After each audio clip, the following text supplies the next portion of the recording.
Good morning, church. Pastor Keven Newsome here, and we are going to continue the study on generational ministry in the church that I began last week with session 2 this week.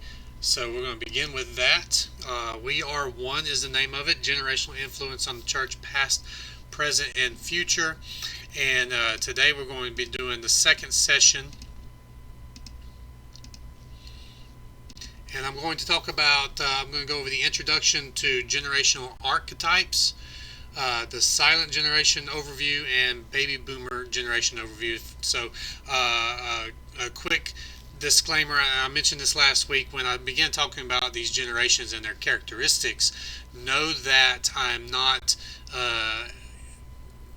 individualizing these characteristics. These characteristics are the characteristics that are have been observed over an entire generation, over all of the generation, all of those born. So that these are emerging characteristics that have been recognized by sociologists and cultural anthropologists, and so it doesn't always apply to individuals. Individuals are unique. Cultures and regions are unique, families are unique, so your unique dynamics will certainly have an effect on your personal characteristics. But when we begin to talk about your generation as a whole, these are the characteristics that emerge for the entire generation. So I'll get to those. That'll be the second part and the third part there on the silent generation, the baby boomer generation. First, let me mention generation archetypes. So there are 4 generational archetypes that have been observed, and these represent a cycle of very broad characteristics that these generations have seen to have as they influence society, as they influence history, as they influence the next generation. There are certain patterns that have begun to emerge with the generations, and they coincide with 4 historical cycles that have been identified and called turnings by William Strauss and Neil Howe. So it's a very, very fascinating 4 cycles that are seen, these turnings in history, and corresponding to that are 4 generational archetypes that I will discuss, and they have some specific ways that they influence these cycles. I mention this now because I'm going to give you the generational archetype as I go through these generations and give you their characteristics. Now, I'm not going to explain a whole lot about the archetypes yet. Those will be in the last 2 sessions. We'll go over these turnings, these archetypes in more detail. I'm going to go ahead and give them to you so that you have them in mind as we move forward with these generations. The 4 archetypes that there are the prophet generation, and broadly speaking, these are idealists. The nomad generation, broadly speaking, they are reactive. The hero generation, they are civic-minded, and the artist generation, which are adaptive. So very quickly, if we go back to the missionary generation, the missionary generation, we find the missionary generation, which is the one that precedes the lost generation. Missionary generation are a prophet generation. The lost generation are a nomad generation. The GI, or greatest generation, are a hero generation. Silent generation are an artist generation, and then the cycle repeats itself, and we come to the baby boomer generation, who are another prophet generation. The Gen X generation are a nomad generation. The millennials are a hero generation, and the Generation Z are an artist generation. So these generation archetypes, when you compare them to the previous generation of the same archetype, you begin to see some similarities. So it's maybe a little more easily for you to see if you compare Generation X and the lost generation together. Both are nomad generations. There are some similar qualities there. Likewise, when you look at the missionary generation versus the baby boomer generation, there's some similar qualities there as well. We also got the GI generation and the millennials correspond to one another, and the silent generation and Generation Z correspond to one another as artist generations. So those are the archetypes. I'll go into more details with that in the last two sessions. So the first generation I want to go over today is the silent generation. Here is the generation dividing line so that you can have another look at it. I mentioned the missionary generation. Missionary generation precedes the lost generation. Also, we don't have a name for the generation that's currently being born. We're going to talk about the silent generation and baby boomers today. Find yourselves on this timeline. Find your loved ones, your grandparents, your great-grandparents. If they fall into the silent generation or baby boomer generation, then you'll have these people in mind as we go over these characteristics. So the silent generation, born 1928 to 1945, as of 2020, they are or will be between the ages of 75 and 92. They were born some historical landmarks. This is a generation was born in the world of the Great Depression, hard times, low incomes, general poverty. The oldest were too young to remember the crash of 29, but they were raised in the shadow of its impact, and it would later take a world war to stabilize the economy. Again, they remember the discovery of Pluto, the imprisonment of Al Capone, the death of Bonnie and Clyde, the flights of Amelia Earhart, the tragedy of the Lindbergh baby. They were alive during the splitting of the atom and the development of atomic weapons. They saw the end of Prohibition, the building of the Empire State Building, the building of the Golden Gate Bridge, the building of the Hoover Dam, all completed during their lifetime, their formative years. They were alive during the premiere of Snow White. They saw the first appearance of Superman in the comic books.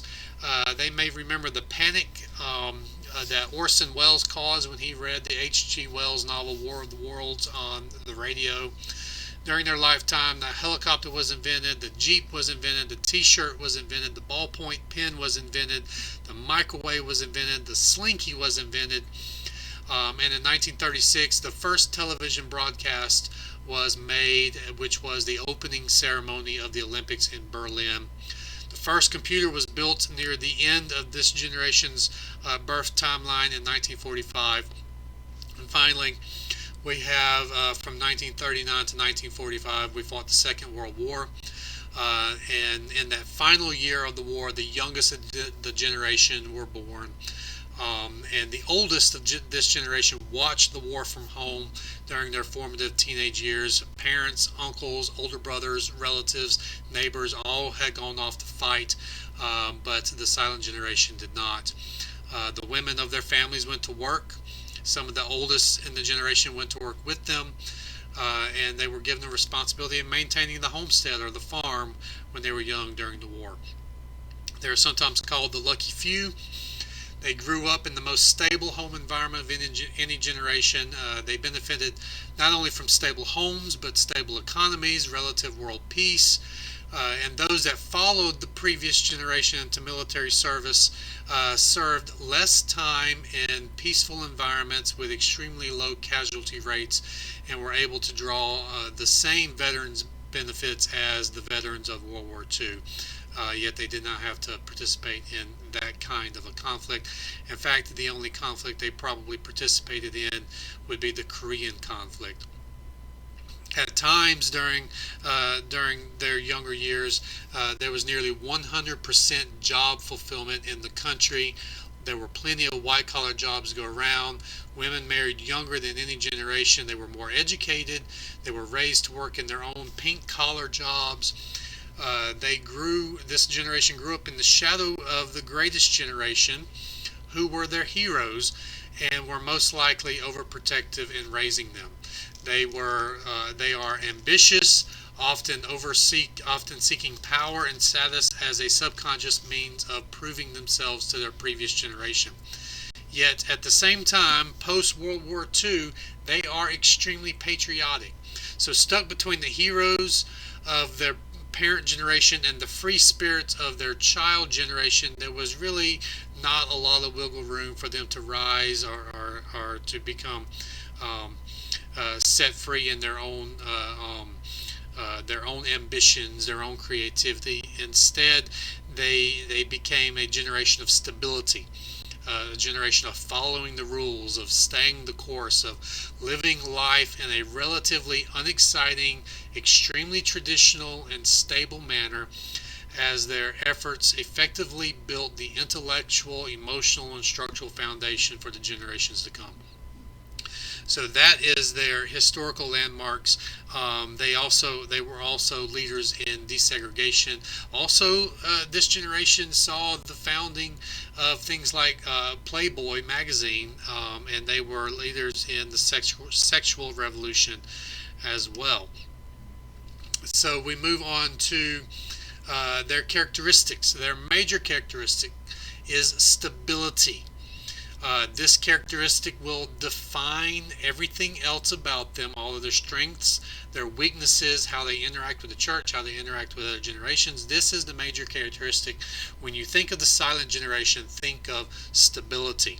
Silent generation doesn't like change. They don't like to relocate. They don't like the status quo of their lives to be challenged. They want to carry on as they've always done, to do their patriotic duty, to prove to their parents that they have what it takes to keep the country going, and to provide consistency for their children. They want family, friendships, work relationships, jobs, and homesteads to remain consistent, and as a result, they are extremely loyal to people and places that give them their identity. They were raised to be survivors and savers, and they are process planners when it comes to something new. Their strengths: they are dependable. When given a task, they will do it without much fuss, without much to do, without any expectation of reward. They will do it thoroughly. They won't stop until the job is done right. They are people of their word and hardworking. They are caring. They delight in nothing more than pouring affection on others because they themselves enjoy receiving that same affection. They understand that the world is not made by doing and going, but by the family and friends you have along the way. So they have a very nurturing nature, and pass that on to those around them.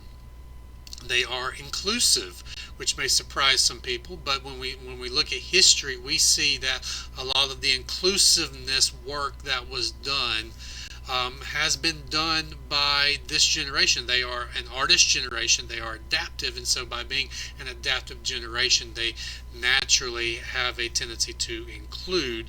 So these artist generations are the ones that sort of share this inclusive characteristic. They would say things like, "We are all in this together." Coming out of the World War II, they grew up hearing this, and so it became sort of a core mantra to them. We are all in this together. They had the memory of the Great Depression, the reality of the Second World War, so they knew that everybody, the entire world, can be affected by these things, regardless of race or social status. So as adults, they began to champion equal rights for all citizens. Weaknesses: they're traditional. So having been raised in the most overprotected environment of the century, they are low risk takers and tend to be conformists. So despite being ambitious, they are not generally innovators. They stood on the giants of the innovators of the greatest generation and didn't quite understand the free spirit innovators of the baby boomers. I'll mention them in a minute. They'll do things the way they know, the way that's been proven to them to be effective, and they'll spend very little time thinking of ways to improve the process. And though many silences rose to the top of their professions and careers through their ambition, they did so by staying the course, by being consistent, by being stable, and working hard in their production, and not straying far from the status quo. And eventually they just grew into these leadership roles, and they took charge of industry without aggressive means. The second weakness is they're stubborn. Silences value stability and dependability, so they will cling to this as long as possible. When I'm talking about stubborn, it sounds negative. What I'm talking about is that they will not let go of anything that might threaten their stability and dependability. They cling to it as long as possible. If anything threatens their stability, they instinctively reject it and fight against it. And this can come across as being very, very stubborn when faced with new ideas. They tend to dig in. This new idea might threaten their stability, and so they pump the brakes and they reject that thing because of its threat to their stability. They are historically were poor parents. It's a characteristic of their generation. So they were the most overprotected generation of the 20th century. Their parents coming out of World War II very much overprotected them. And so they overcorrected their parenting style, and they raised the most underprotected generation of the 20th century, the baby boomers, who when you look at the years that the baby boomers were teenagers and they were growing up, we're talking about the 60s and the 70s. We even today we look at the 60s and 70s as just a very wild, free spirit time. Well, those were the children of the silent generation. This silent generation had very high rates of abortion, very high rates of divorce, high rates of mothers who were working outside the home because of choice, not because of necessity. They were the baby boomers had a high rate of latchkey children, and they were of course leading developers of mid-century film and TV pornography, and prominent leadership in the women's liberation movements of the 60s and 70s. These all came from the silent generation. Spiritual heritage. So the Great Depression saw an average of 5% increase in church membership, with the lines between religious and the unreligious becoming increasingly distinct.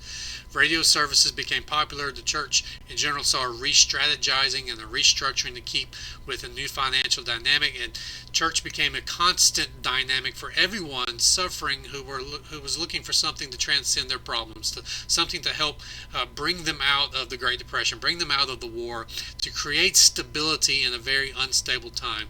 And so the silent generation went to church because everyone went to church. It's what everybody was doing. It was the only place they could go to get this some form of stability in a very unstable world. That's what brought them to church. It wasn't necessarily because of some sort of spiritual enlightenment or anything like that. It was because that's where society went to find their stability during this time. Without church, there was no constant in a lot of people's lives. Everything else was so much in flux. So there was so much unknown. Church was a constant. We had fundamentalism was drawing into the shadows. Pentecostalism was drawing in, was kind of taking off during this time, and so there was a lot of high religious type stuff. So after World War II, church membership skyrocketed, and there was a 65% national attendance in church by the end of the 50s. We haven't seen that number in a very long time. 65% of the people, not just claiming to be religious or claiming to be Christian, 65% said that they regularly attended church in our country by the end of the 1950s. So when silences began to lead the church, because of their stability characteristic, because of the way they viewed the world and the way they were raised, they tended to perpetuate and stabilize the methods and the programs that were developed after World War II. They didn't change anything. They made it stable. So that's what they did as leaders and everything. So we get to their worldview. So their worldview is objective theism. So this is shaped by the stability of their lives and the importance of the consistency of God in their church experiences post-depression and during the war. So silencers often believe that God is objectively consistent in dealing with each person. So when they think of God, they think of stability. God, and by extension, the church, does not change.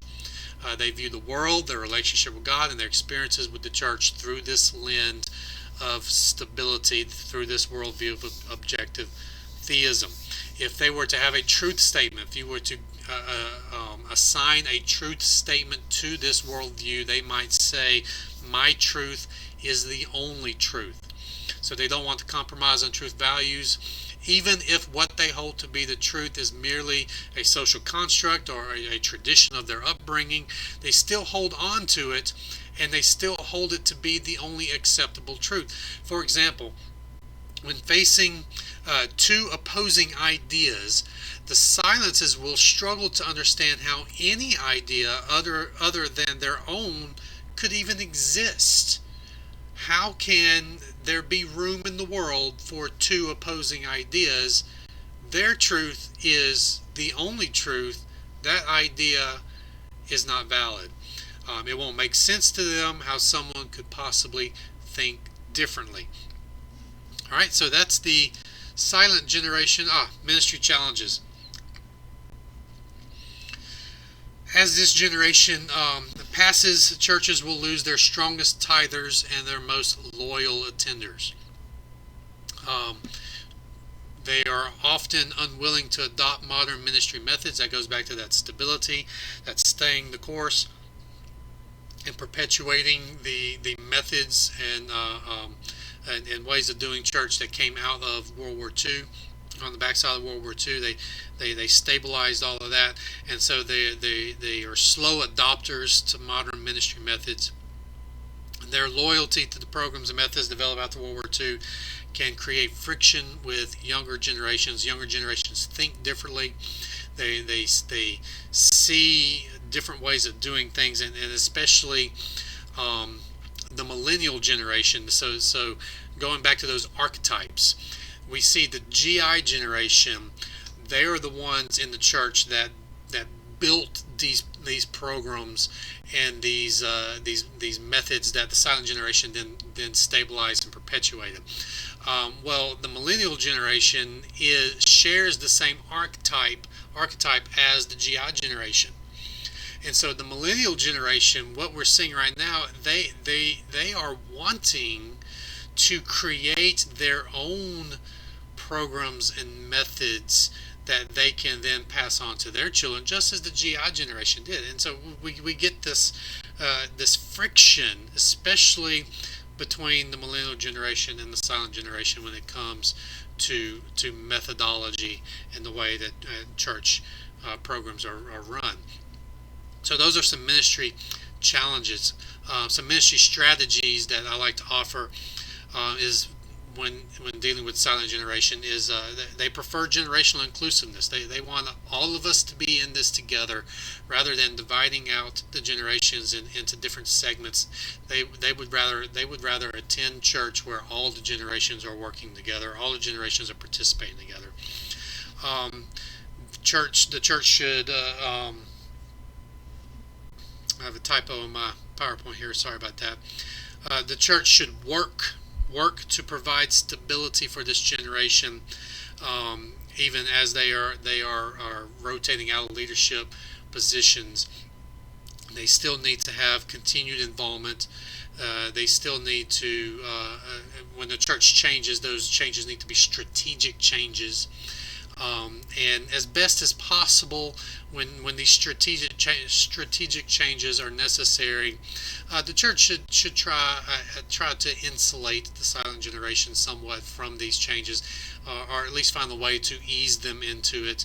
And we've seen some attempt to do this, and some attempts have worked better than others, but one attempt to do this that I feel like was mostly a failure was the attempt to provide a traditional service versus a modern service. And so that traditional service would have been a way to continue to provide stability for this generation.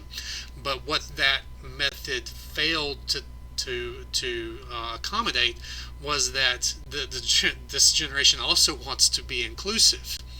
And so by separating out the generations, yes, you provided that stability, but you took away their inclusiveness.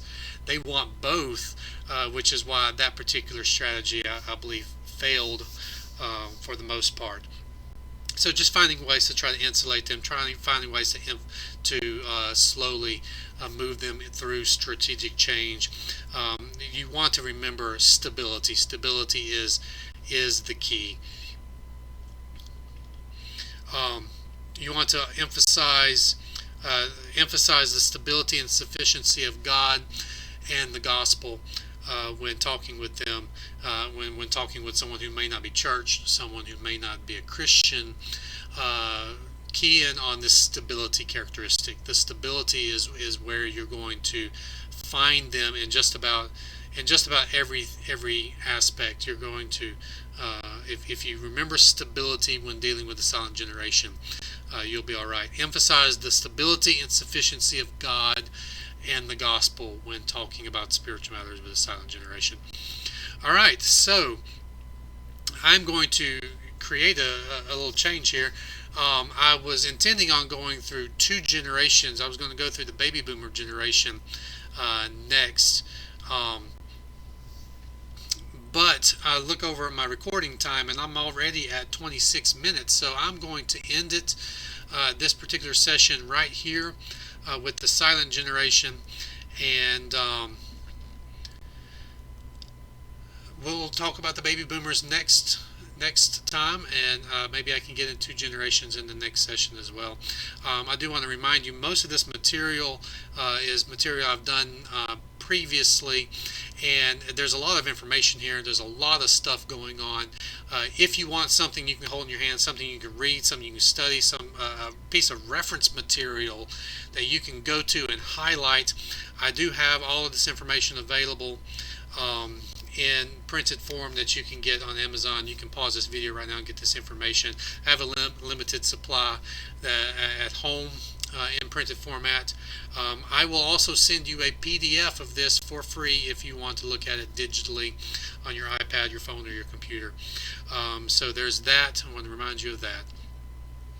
Well, thank you for watching this session. Hope it's been informative. I know we haven't gotten too deeply into this yet. We're 2 sessions in. Next session, I'll talk about the baby boomers, maybe even get the Generation X in there as well, and we can move forward with this. Thank you for watching. I hope you have a blessed day.